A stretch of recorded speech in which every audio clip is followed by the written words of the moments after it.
Welcome back dear student. जैसा कि आप सबको पता है अकाउंटिंग के अंदर जो अपना यूनिट सेकंड चल रहा है उसमें हमने कुछ टॉपिक पहले भी पढ़े हैं। जैसे आपका जर्नल का था, लेजर का था, हमने उन्हें समझा। जब हमने अकाउंटिंग शुरू किया था तो आपको याद हो अकाउंटिंग की हमने डेफिनेशन पढ़ी थी। अकाउंटिंग की डेफिनेशन के अंदर यदि हम प्रोसीजर एस्पेक्ट देखें अकाउंटिंग का तो डेफिनेशन में सबसे पहले आता है accounting is a process of recording. Recording हम किसकी हेल्प से करते थे? जर्नल और सब्सिडरी बुक्स की हेल्प से करते थे। हमारे कोर्स में ओनली जर्नल है तो हम यहाँ पे जर्नल को पढ़ेंगे, सब्सिडरी बुक्स को नहीं पढ़ेंगे। फिर दूसरा हम पढ़ रहे थे आपका classifying. Classifying with the help of ledger. हम लेजर की हेल्प से क्या करते थे? उनके रिलेटेड अकाउंट को रिलेटेड कॉलम के अंदर हम लिखते थे अकाउंट के अमाउंट को, और वहाँ पे हम डिसाइड करते थे कि इस अकाउंट का बैलेंस डेबिट है, किसका और क्रेडिट है। फिर हमने देखा था क्लासीफाइंग के बाद था अपना समराइजिंग। और जो समराइजिंग करते थे वो हम किसकी हेल्प से करते थे? वो हम करते थे ट्रायल बैलेंस की हेल्प से करते थे। और ये जो ट्रायल बैलेंस है आपका, ट्रायल बैलेंस जो है एक इम्पोर्टेंट पार्ट माना जाता है। क्यों इम्पोर्टेंट पार्ट माना जाता है? कि जो हमने अभी तक जर्नल बनाया है, हमने सब्सिडरी बुक्स बनाई हैं, और जो हमने लेजर बनाया है, मतलब जो हमने रिकॉर्डिंग किया है और जो हमने क्लासीफाइंग किया है, क्या उसका सही समरी हमारे सामने आ रही है? क्या उसकी अर्थमेटिकल एक्यूरेसी हो रही है या फिर नहीं हो रही है? तो उस चीज़ को हम चेक करना चाहते हैं तो हम किसकी हेल्प से करते हैं? ट्रायल बैलेंस की हेल्प से करते हैं। तो आज का जो अपना टॉपिक है वो क्या है? Trial balance. टॉपिक है ट्रायल बैलेंस। ट्रायल बैलेंस जो अपना अकाउंटिंग के अंदर जो हम ट्रायल बैलेंस बनाते हैं वो लेजर के बाद बनाते हैं। लेजर और जर्नल की हमने इससे पहले एक वीडियो डाली थी। यदि आप ये वीडियो अच्छे से समझना चाहते हैं तो इससे पहले जो numerical on journal and ledger वाला वीडियो है आप उसे देखें और फिर इस वीडियो को देखें तो आपको और भी अच्छे से समझ आएगा। हम बात करते हैं सबसे पहले ट्रायल बैलेंस होता क्या है। ट्रायल बैलेंस की यदि हम बात करें तो ट्रायल बैलेंस एक ऐसा इंस्ट्रूमेंट है अकाउंटिंग का जिसके अंदर हम अपने अकाउंटिंग के बैलेंस को टैली करते हैं कि जो डेबिट बैलेंसेस हैं वो क्रेडिट बैलेंसेस के इक्वल हैं या फिर नहीं है, तो इसलिए हम इसे ट्रायल बैलेंस बोलते हैं। अब बात करते हैं कि ट्रायल बैलेंस हम बनाते कैसे हैं। तो ट्रायल बैलेंस बनाते समय आपको ध्यान रखना है कि हमें एक परफॉर्मा यूज करना है ट्रायल बैलेंस का, और वो परफॉर्मा किससे मिलता हुआ होगा? जर्नल से मिलता हुआ होगा। इसलिए हमने आपको कहा कि पहले आप जर्नल वाली वीडियो देखें। तो जर्नल का परफॉर्मा था date, particular, LF, debit amount और क्रेडिट अमाउंट, मतलब 5 कॉलम थे जर्नल में। वहीं 5 कॉलम ट्रायल बैलेंस में हैं, जहाँ डेट्स के स्थान पर अब सीरियल नंबर आ गया है, पर्टिकुलर के स्थान पर लेजर अकाउंट आ गया है। आप चाहें तो लेजर अकाउंट की जगह पर्टिकुलर भी लिख सकते हैं। और एलएफ है, और डेबिट अमाउंट और क्रेडिट अमाउंट है। लगभग हमने देखा कि ज़्यादा डिफरेंस नहीं है जर्नल और ट्रायल बैलेंस के परफॉर्मे में। तो परफॉर्मा वाइज थोड़ा सीरियल नंबर का अंतर आ गया है और एक नेम ऑफ अकाउंट का अंतर आ गया है। अब हम बात करते हैं कि ट्रायल बैलेंस हम बनाते कैसे हैं। ट्रायल बैलेंस बनाने के 2 मेथड हैं। पहला है आपका टोटल मेथड और दूसरा है आपका बैलेंस मेथड। टोटल मेथड नाम से क्लियर हो रहा है, जब हम लेजर के अंदर अकाउंट्स का टोटल जो हम डेबिट क्रेडिट का करते हैं उसे हम ट्रायल बैलेंस के अंदर वही अमाउंट हम डेबिट और क्रेडिट में लिखते हैं, तो उसको हम टोटल मेथड बोलते हैं। दूसरा मेथड है balance method.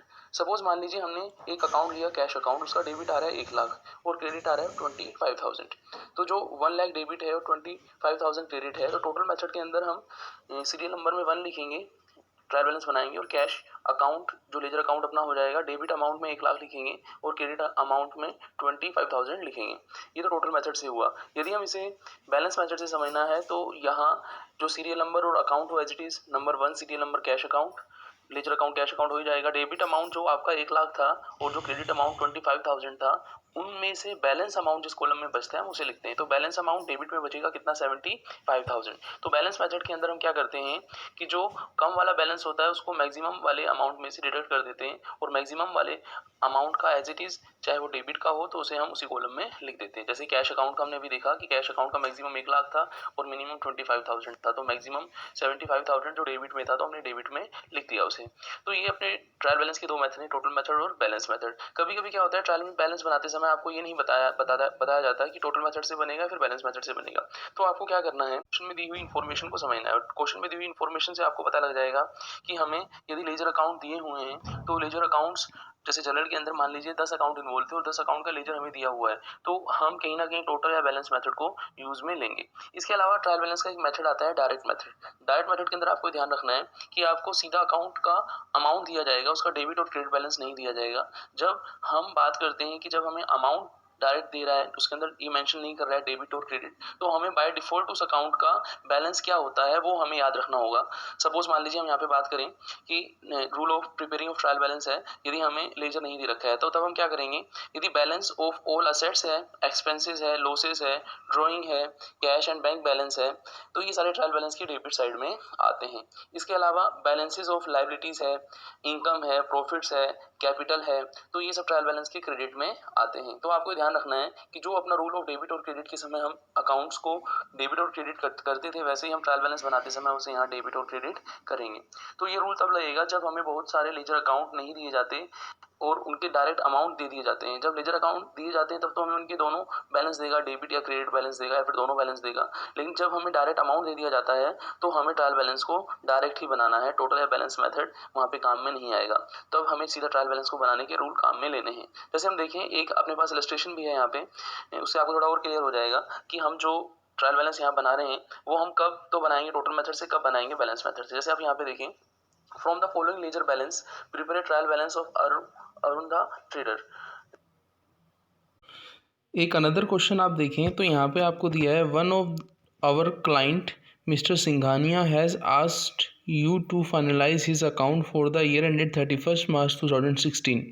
Till date, he himself has recorded the transaction in the books of account as a basis for audit. Mister Singhania furnish with the following statement. आपको डेबिट बैलेंस दिए और credit balance दिए हैं। Mister Singhania की Capitals दिए, drawings दिए हैं। Capital C से शुरू होता है, उसका बैलेंस क्रेडिट होता है। ड्राइंग डी से शुरू होता है, उसका बैलेंस डेबिट होता है। लीज और प्रीमाइजेस असेट्स होती है, उसका बैलेंस डेबिट होता है।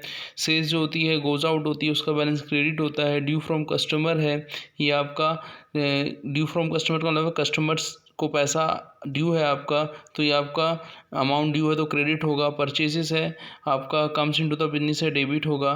और जो आपका परचेज रिटर्न है, या ये इन्होंने डेबिट में लिखा हुआ है, परचेज रिटर्न कहाँ आता है आपका क्रेडिट में आता है। ऐसे लोन फ्रॉम बैंक है, लोन फ्रॉम बैंक है तो ये आपका क्रेडिट होगा, क्योंकि लोन जो होते हैं अपनी लाइबिलिटीज़ होते हैं वो क्रेडिट होते हैं। ट्रेड पेबल जो होता है वो अपना लाइबिलिटी होता है, वो क्रेडिट होता है। ट्रेड एक्सपेंसेस जो होते हैं, एक्सपेंसेस जो नॉमिनल अकाउंट के अकॉर्डिंग डेबिट होते हैं तो डेबिट में ही आएगा। कैश एट बैंक असेट्स होता है, डेबिट में लिखा है।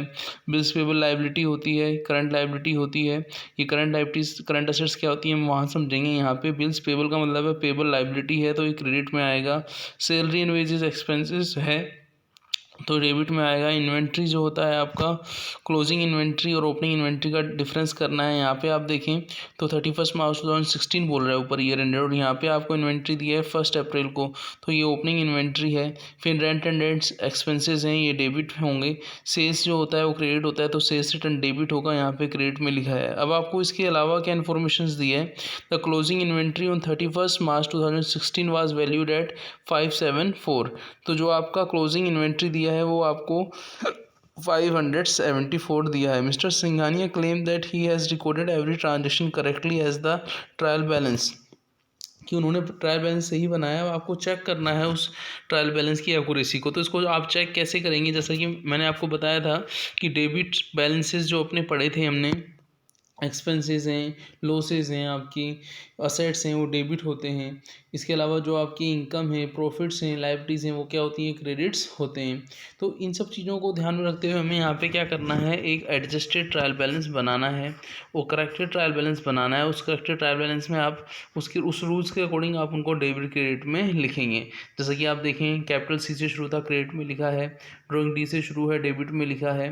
लीज और प्रीमाइज अपनी असेट्स थी, डेबिट में लिखा है। ऐसे हम रिमेनिंग असेट्स को जैसे हमने वहाँ पे समझा था उनको यहाँ पे लिख देंगे। इसके अलावा हमें क्या करना होगा कि एक चीज़ ध्यान रखनी है कि हमें रीज़न दे के आना है। सपोज मान लीजिए कहीं आप एज्यूम कर रहे हो ड्यू फ्रॉम कस्टमर का मतलब है कस्टमर से लेना है, तो ये इसको आप असेट्स मान रहे हो तो आप यहाँ पे लिखोगे due from customer is a asset, so it's balance will be debit balance. कि इसका बैलेंस हम क्या मानेंगे, डेबिट मानेंगे।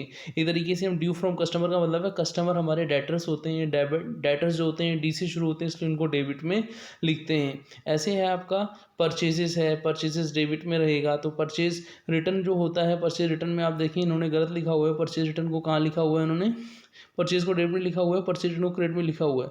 तो purchase return account always show as a credit balance because असेस गोज आउट। तो आपको रीजनिंग यहाँ पे रीज़न भी देना है, यदि आप किसी के बारे में कोई एडजस्टमेंट बताना चाहें तो उसको आप यहाँ पे लिख सकते हैं। जैसे थोड़ी देर पहले हमने देखा था कि लोन क्रेडिट होता है, सप्लायर क्रेडिट होता है, आपका ट्रेड एक्सपेंसेस डेबिट होते हैं, कैश एट बैंक आपका जो होता है डेबिट होता है, बिल्स पेबल क्रेडिट होता है। तो उन सब चीज़ों को यहाँ पे हम विद रीज़न दे के भी आएंगे। तो ये जो अपना बैलेंस, जो अपना मेथड्स था ट्रायल बैलेंस का, ये किस बेस पर था, rule of debit of credit of assessed expenses जो थे अपने लॉसेस को डेबिट करते हैं। इसके अलावा इनकम प्रॉफिट्स जो होती हैं, लाइबिलिटीज़ होती हैं, उनको हम क्या करते हैं, क्रेडिट्स करते हैं। तो ऐसे ही हम नेक्स्ट वीडियो के अंदर मिलेंगे, ट्रायल बैलेंस की और क्वेश्चंस को लेंगे। थैंक्स।